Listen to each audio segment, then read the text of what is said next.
Hope you're having an amazing day today. This is the College Investor Audio Show. Welcome. We're so glad you're here today as we take a look at what families actually really truly pay for college out of pocket.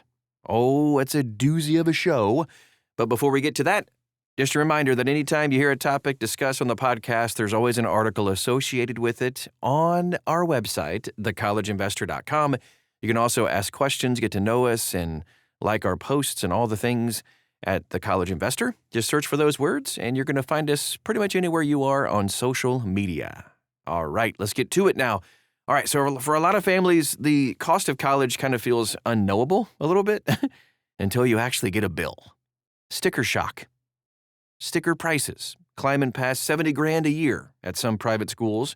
Headlines spotlight rare full-ride scholarships too. The reality is, for most people, it sits somewhere in between. And it looks far different from the prices advertised on college websites too, right? Based on an analysis of federal education data, scholarship data, student loan stats, most families are paying tens of thousands of dollars out of pocket over the course of a degree, which can come in the form of savings, cash flow, and even student loans, of course. Very few families actually pay nothing for college.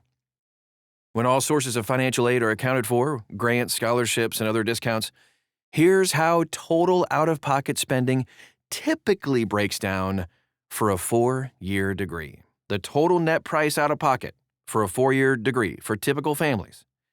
Let's take a look. Total costs, $0 to $10,000, just 5% of students.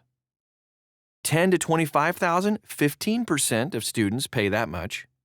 $25,000 to $50,000, 40% of people are right in that range. And then you're taking a look at the rest of the percentages from $50,000 and up. $100,000, by the way, out of pocket, 10% of students share that cost. In other words, 7 in 10 families pay between $25,000 and $100,000 out of pocket. Only 1 in 20 families pay nothing, and 1 in 10 end up paying more than $100,000. The scary thing is that spending more than $100,000 rarely, very rarely, has a positive financial return on investment for a bachelor's degree. Crazy. These figures reflect cumulative costs, not just tuition, but room, board, fees, and other required expenses after non-payable aid is applied. Sticker price dominates expectations, but it's not reality. A major reason families misjudge college costs is where they focus their attention. Although the United States has more than 4,000 degree-granting 2-year and 4-year colleges, many families mentally anchor on roughly 100 highly selective elite schools. These institutions tend to have also some of the highest sticker prices and receive the most media coverage, too. According to the National Center for Education Statistics, the higher education system includes like 800 public 4-year colleges, over 850 public 2-year community colleges, 1,500 plus private nonprofit 4-year schools, and about 300 private for-profit institutions. It's mostly private nonprofits. Yet, cost conversations often revolve around the most expensive colleges, schools that enroll a small share of students overall. It's also important to remember this. Sticker price is not what most families actually pay. Colleges discount tuition through a mix of merit-based scholarships, need-based aid, athletic scholarships, federal and state aid programs, and on and on. For a lot of students, these discounts can significantly reduce the price, but rarely eliminate costs entirely. Free college is quite rare these days, despite stories about full-ride scholarships, of course, with athletic programs. The data shows that they're exceptionally uncommon.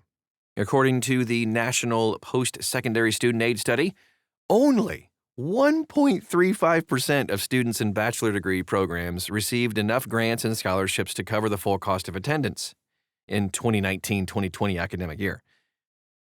Even when the bar is lowered, only 3% receive at least 90% of the total cost, only 7% receive 75%, but actually a solid 21% receive half covered. Put differently, Nearly 4 out of 5 students still had to cover at least half of their college costs through family contributions, work, student loans, etc. Even schools that offer generous aid may have what's called student or family contribution, where families are required to pay something themselves even after scholarships. So, for example, Stanford requires students contribute at least $5,000 per year. Large scholarships do exist, but they reach very few students. Only half of a percentage of bachelor degree students receive $25,000 or more in scholarships. At public four-year schools, that figure drops to 0.2%. It rises to 1%, woo, at private nonprofit four-year schools. Crazy. Fewer than 6,400 students nationwide received $50,000 or more in scholarships. There are also some other common ways students lower their college costs: military and VA education benefits, and employer tuition assistance. These options unlock a lot more pathways to pay for college. You can find lists, resources, and everything inside this article at thecollegeinvestor.com. Lower-cost colleges make graduation more affordable. Let's take a look at this one. This might sound obvious, of course, but it's a whole lot easier to get a full ride or spend less at lower-cost colleges. And lower costs of college come in many ways: lower tuition, eliminating room and board expenses, and getting generous financial aid packages. Although the average cost of attendance, which includes tuition, room, board, and all that stuff, for a bachelor's degree was right around $30,000 in 24-25, according to the latest data, the published price of tuition at public four-year in-state schools averaged just like $11,610. At public two-year colleges, it's like $4,000. In fact, 99% of all public four-year in-state tuition prices are less than $21,750. This is important because it's below the updated federal student loan borrowing limits. That gap highlights a basic truth: scholarships stretch much further at lower-priced colleges, like in-state schools where students can live at home and avoid excessive housing fees. And they are excessive.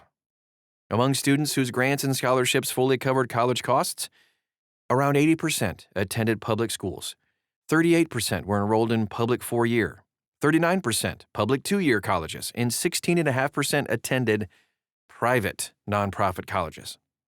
Full coverage of costs is far less common at high-cost private institutions, even when you consider generous aid packages. Room and board is crazy. It is a huge driver of overall college costs.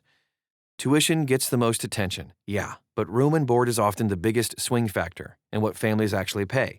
Housing and meal plans routinely add $20,000 to $30,000 a year, usually way more than the actual tuition. Students who live on campus for 4 years can see their total costs increase by tens of thousands of dollars. Commuting from home, attending a community college first, choosing a college with lower housing costs can dramatically reduce out-of-pocket spending, often more reliably than chasing rare scholarships. This is one reason families paying $50,000 to $100,000 out-of-pocket is just so common, even when tuition is heavily discounted. Living expenses accumulate quickly. Here's what this means for families for paying for college. There are 19 million students enrolled in college right now.